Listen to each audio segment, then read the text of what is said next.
Na alegria do Espírito Santo, nós saudamos a você que nos acompanha no programa Ponto de Encontro, já deste início do tempo da Quaresma, aqui pela TV Canção Nova Rio Grande do Sul e pelas redes sociais da nossa Diocese de Caxias do Sul.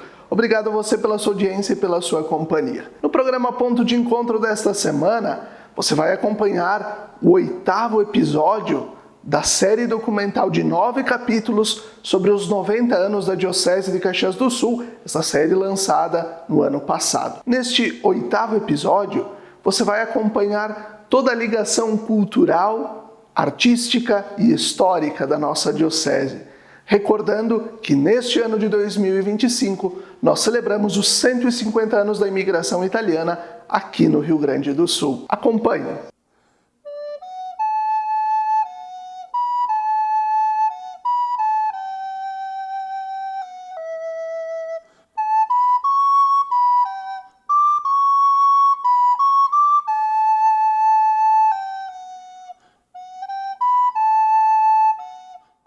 Há 150 anos chegavam os imigrantes italianos ao Rio Grande do Sul. Muitas famílias vieram morar na encosta superior do nordeste do estado. Com sua força de trabalho, aliada às demais culturas que já haviam migrado, como os poloneses, e ao esforço nativo, estabeleceram comunidades alicerçadas na fé, buscando na religiosidade popular a força para a sua jornada.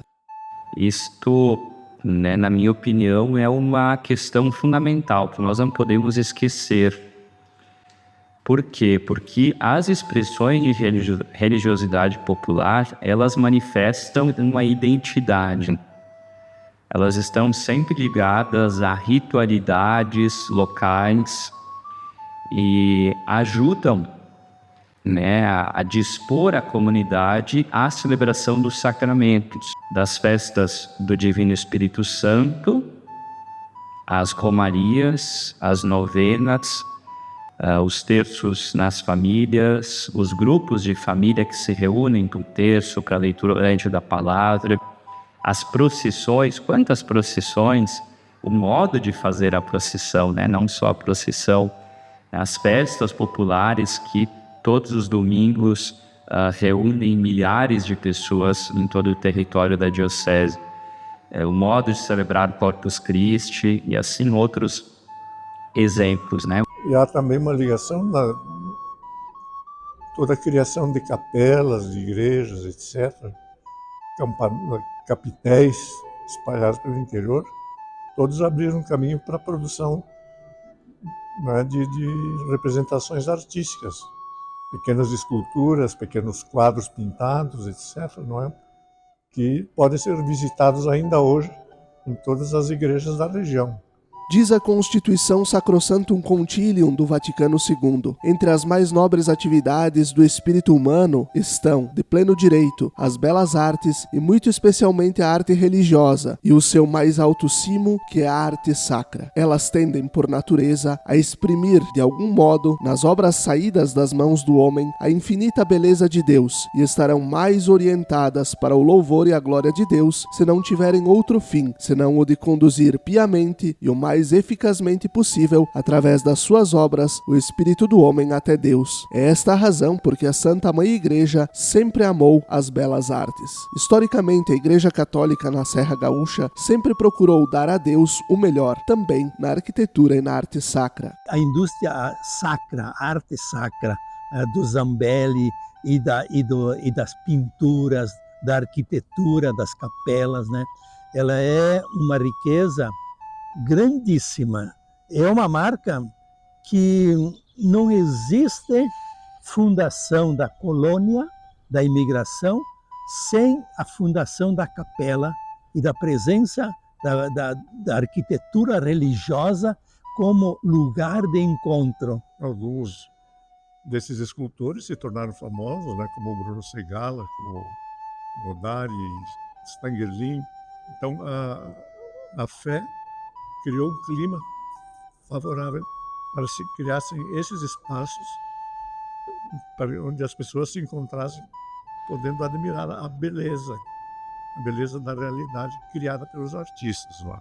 Esta imagem aqui, construída pelo artista Stangerlin em 1885, foi trazida em peregrinação de Caxias, aqui pela linha Palmeira, de Caxias do Sul, passando aqui, a linha Palmeira começa aqui na metade, mais ou menos, do caminho entre Caxias e Caravaggio, trouxeram a pé, o que, quando chegou aqui na capela, foi recebida com grande homenagens e devoção dos nossos povos habitantes daqui e da região. E o que os unia era a religião, a integração religiosa feita pela capela, né? Pelos padroeiros que eles traziam da Itália, cada capela com o seu padroeiro, foram fundamentais para essa integração e, mais que integração, essa identidade cultural coletiva que foi criada pela imigração. É um lugar de encontro não só eclesial, religioso, espiritual e de fé, mas também social, de criarem suas regras, suas capelas, a autoajuda, que era fundamental. Eles tinham um sistema de autoajudar-se na questão da saúde, dos problemas de uma família serem problemas da coletividade. Então, isso passava pela motivação do aglomerado ao entorno de uma capela, em torno de uma edificação que representava a sua fé. O que é importante é que, ao longo dos 150 anos, sempre houve um processo de adaptação da cultura aos momentos históricos que eram enfrentados, né? Então, se há uma cultura inicial, toda ela desenvolvida num ambiente rural, de comunidades rurais, que todo mundo vivia da agricultura, no momento seguinte, há o desenvolvimento industrial, e esse desenvolvimento industrial provoca uma nova dimensão na produção cultural e também uma nova dimensão nas manifestações da fé. Sem dúvidas, nós poderíamos contar a história dos 90 anos da Diocese também a partir da perspectiva celebrativa, litúrgica, sacramental. Inclusive anterior aos 90 anos, naturalmente, né? Porque se existe comunidade cristã, existe uma comunidade que se reúne para a oração. Inclusive, sabemos antes de paróquias estruturadas, né? Nunca começa por isso, né? Sempre existem ali cristãos, né? Batizados, homens e mulheres de fé, que iniciam um caminho juntos e celebram a sua fé juntos. Então, desde os primeiros capitéis da oração em família, da oração que reunia as diversas famílias, até a estruturação daquilo que nós chamamos de uma comunidade, uma paróquia e depois a diocese. Esta igreja aqui, por exemplo, não teria sido erguida se não fosse num período em que já se dominasse, já haveria domínio de técnicas arquitetônicas e artísticas, etc., que não havia no período da migração italiana. A própria catedral da diocese, que foi construída antes mesmo da criação da diocese, ela foi com elementos mais simples, né, com base na prática do que na técnica da construção. E tanto se houve a preocupação, né, com construir uma igreja firme, que o projeto da torre da igreja não foi construído na época, né, que foi construída a igreja da catedral. Ela só foi erguida agora com o desenho original, há alguns anos atrás, né? Uma riqueza que começa pelos espaços sagrados, pelas nossas igrejas, que elas são, sim, para nós um símbolo desse arco histórico, desde as primeiras igrejas de madeira até as nossas comunidades modernas, né, nos nossos bairros. A igreja, em uma comunidade, em um bairro, no centro de uma cidade, ela é muito mais do que um espaço funcional, serve para a gente se reunir e rezar. São verdadeiros espaços sagrados onde a comunidade reconhece a sua história, a sua fé, a sua identidade e é educada também pelo espaço. Quantos dos nossos municípios têm na sua igreja matriz, por exemplo, o seu maior símbolo, A cultura regional aliada à arte sacra contribuiu não só com a catequese dos católicos, mas com a organização social e com a educação do povo de Deus. O talian, língua falada pelos italianos que migraram do Vêneto, foi a marca da construção de muitas capelas e igrejas em nossa diocese. Mas não só a língua, também os jogos populares ajudaram a criar um ambiente de vida comunitária. Na realidade, o talian, como diz um professor da Universidade de Padova, que esteve aqui nos visitando, é uma nova língua neolatina.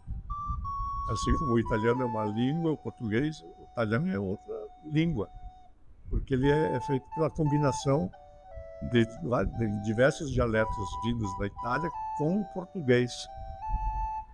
Então foi uma língua que foi construída aqui pelos imigrantes italianos, e hoje é patrimônio nacional, que está sendo valorizado, posto, né, em circulação, etc. Né?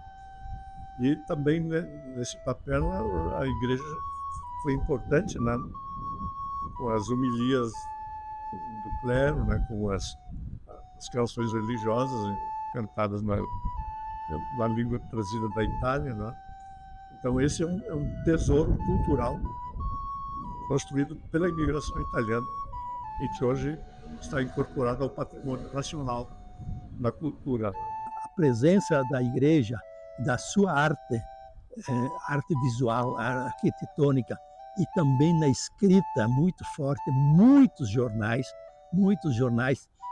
comunitários, regionais, de capelas, de igrejas, aliás, fortaleceram a formação dessa história.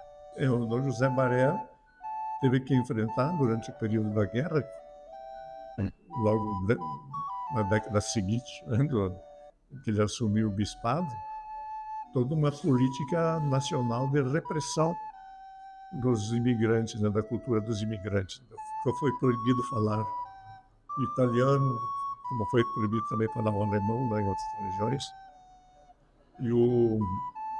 Então isso mudou muita coisa. Os padres não podiam mais fazer sermão em italiano, não podiam mais cantar música religiosa em italiano, como cantavam até aquele momento, e também canções populares. Aí o Dom José Baré, para que não se perdesse a tradição do canto, ele traduziu para o português canções populares, canções religiosas, etc., para que a sonoridade da música permanecesse. Né? E daí, dessas posições do Dom José Baré, que nasceu a ideia de um monumento ao imigrante, que é outro sinal de conciliação, de aproximação. Quer dizer, o imigrante também faz parte da nacionalidade. Então, o Dom José Baré teve um papel político, digamos assim, fundamental. Eu diria que hoje existem esforços muito grandes de preservação dessa cultura na nossa região. Todas as cidades que têm identidade com isso procuram manter vivo as tradições. Mas outro elemento importante construído dentro da tradição dos imigrantes foi no campo da literatura. A criação do personagem Nanetto Pipetta em língua italiana por um frade capuchinho. Um italiano nascido na Itália, mas que veio para o Brasil. Quer dizer, o Nanetto é imigrante. E a coisa foi indo, assinaturas dispararam, né? Então o pessoal ficava preocupado qual é a próxima do Nanetto. O Nanetto personifica o italiano no primeiro estágio. Ingênuo, esperto, com olho no dinheiro e bem criativo. Lamentavelmente, la prestato superior, Frei José de Bento Gonçalves, disse em bom italiano: "É hora de finirla com o Nanetto", que ele achava que era bobagem. Então o Frei Paulino disse: "Não, vamos matar Nanetto, mas vai morrer sem extremunção." E se afogou no Rio das Antas. Aí depois, na recapitulação, acharam que ele não tinha morrido no Rio das Antas, que estava vivo e tal. Então houve a segunda história dele.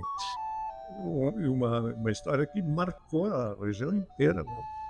Todos, inclusive, ajudou a consolidar o talhar. Mas realmente a inspiração inicial que era boa, porque além das aventuras do Naneto, tinha toda a cultura do tipo pinhão, que era uma fruta daqui, era algo daqui, mas que eles não conheciam. Então, Naneto fala dos pinhões cozinhados, do chimarrão, e tanta coisa assim. Nas páginas do Naneto tinham todos os elementos culturais. E esses foram ajudando a crescer no jornal com a comunidade. Depois, com a criação da universidade, aí surgiu um outro grupo de poetas, no grupo chamado Matrícula. E, curiosamente, todos os poetas integrantes do grupo tinham estudado no seminário Aparecida. Trazida da Itália, a devoção a Nossa Senhora de Caravaggio é marca registrada na Diocese de Caxias do Sul. As romarias diocesanas iniciaram em 1879, portanto, há 145 anos. E há 65 anos, em 1959, o Papa São João XXIII declarou a Madonna de Caravaggio como padroeira da Diocese de Caxias do Sul. Caravaggio, ela nasce numa comunidade rural que era típico de todas as comunidades italianas, e ela vem de uma devoção contínua em relação ao plantio, à questão da terra, à questão das colheitas, né? E ela acaba se expandindo em relação a toda a colônia italiana, não só a Farroupilha, no caso, que depois vai ser, a Farroupilha fazia parte da colônia Caxias, né? Mas ela vai se expandir praticamente em todas as colônias, e ela vira um local de fervor, né? Onde a fé é alimentada, onde as solicitações são atendidas, né? E a partir disso, então, ela é aquela que vai cuidar da sua família, né?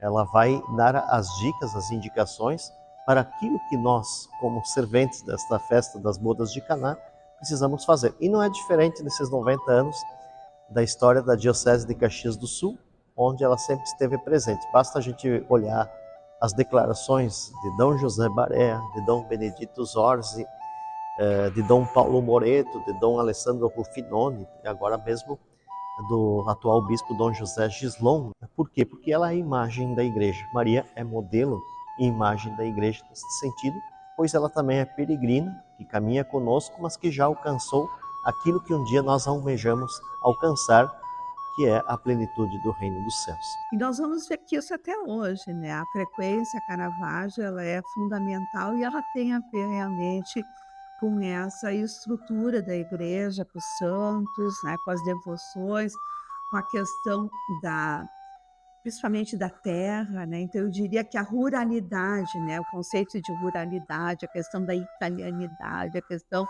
do próprio catolicismo, integrados, fazem com que essa santa tenha sempre muita procura, e ela vem desse fervor.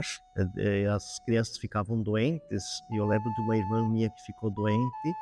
Eu fiquei em Caxias, na casa dos tios, e eles saíram de madrugada caminhando com as crianças doentes no colo para trazerem até aqui Caravaggio. Então, esta cena eu recordo assim com muita emoção, porque você imagina o pai, a mãe, meus tios trazendo os pequeninos, né, no colo, nos ombros de Caxias, caminhando até aqui em Caravaggio. Então, é uma expressão que a gente tem no nosso DNA desde a infância, a devoção e as romarias a Caravaggio, tanto a votiva, nessa expressão do agradecimento pelo trabalho, pelos frutos colhidos, pelo bom tempo, e assim como também os pedidos de saúde, sobretudo quando os pequeninos ficavam doentes e parecia que não tinha mais cura, né? O exemplo da Romaria de Caravaggio se insere aqui, é o que significa caminhar, né, das cidades que estão em torno ao santuário, caminhar até o santuário, tocar a imagem, acender uma vela, beber ou levar para casa a água do santuário. São coisas que são realizadas também a partir de uma identidade que foi construída ao longo dessa história. Comunidades históricas formadas a partir da dedicação de tantas pessoas foram e continuam sendo lugar de iniciação cristã de tantas crianças, adolescentes, jovens e adultos. Das mãos cheias de calo de quem carregou pedras e tijolos, as grandes celebrações dos padroeiros e dos sacramentos da igreja, muita vida foi e continua sendo doada pelo reino de Deus. Os primeiros tijolos são eu e meu irmão que trouxemos, mas já tinha todo o alicerce feito quando... E eu comecei, por exemplo, a fazer aqueles tijolos, tinha 13 anos, que trabalhava na olaria. Eu acredito que aqui ou lá, qualquer comunidade da diocese, qualquer paróquia, qualquer instituto, qualquer movimento deve ter esse mesmo espírito de comunhão, espírito agora de sinodalidade e um espírito de esperança. A nossa diocese não pode terminar, depois de tanto sacrifício, de tanta oração, de tanta gente que colabora. Nós não podemos jogar fora tudo isso. Agora é hora de valorizar, de manter as coisas funcionando e, mais do que tudo, o essencial em primeiro lugar, que é o amor, que é a palavra de Deus, que é a comunhão. E assim, a Diocese de Caxias do Sul segue a sua história. São 90 anos de sua criação, mas a sua gestação foi mais antiga. Podemos dizer que o seu gene veio com os imigrantes que aqui chegaram e puderam, aliados às demais culturas, construir a sua vida de fé. E assim nasceu do protagonismo deste povo a história da Diocese, que hoje continua nas suas 9 décadas cuidando de tanta gente e promovendo a vida também a partir da cultura e da arte.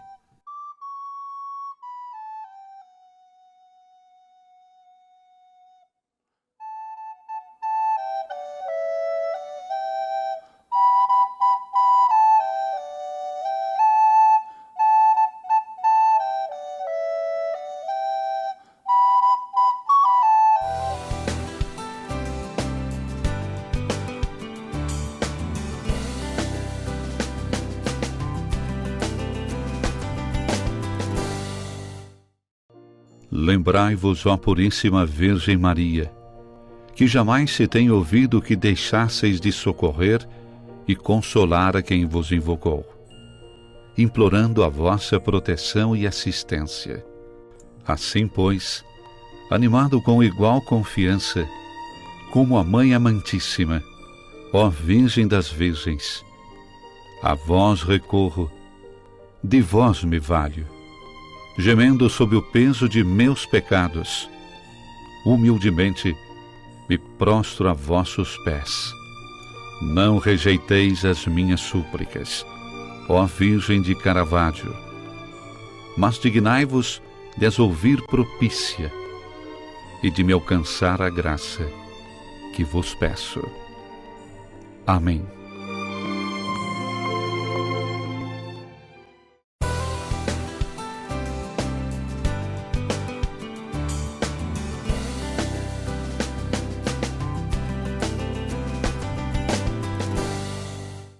Estamos de volta com o segundo bloco do nosso programa Ponto de Encontro, deste início do tempo da Quaresma de 2025. Na quarta-feira de cinzas, 5 de março, Dom José Gislon e o Padre Leonardo Inácio Pereira, nosso bispo e nosso coordenador de pastoral, deram início à campanha da Fraternidade 2025, com o tema Fraternidade e Ecologia Integral e o lema Deus viu que tudo era muito bom. A Diocese de Caxias do Sul abriu na manhã da quarta-feira de cinzas, 5 de março, a campanha da Fraternidade 2025 com uma coletiva de imprensa na paróquia Nossa Senhora do Rosário de Pompeia, no bairro de Galópolis, em Caxias do Sul. A atividade contou com a presença do bispo diocesano, Dom José Gislon, do vigário-geral e coordenador de pastoral, Padre Leonardo Inácio Pereira, do pároco local, Padre Rafael Giovanaz, e da moradora Vânia Menegol. Jornalistas e comunicadores de diversos veículos da região participaram do ato.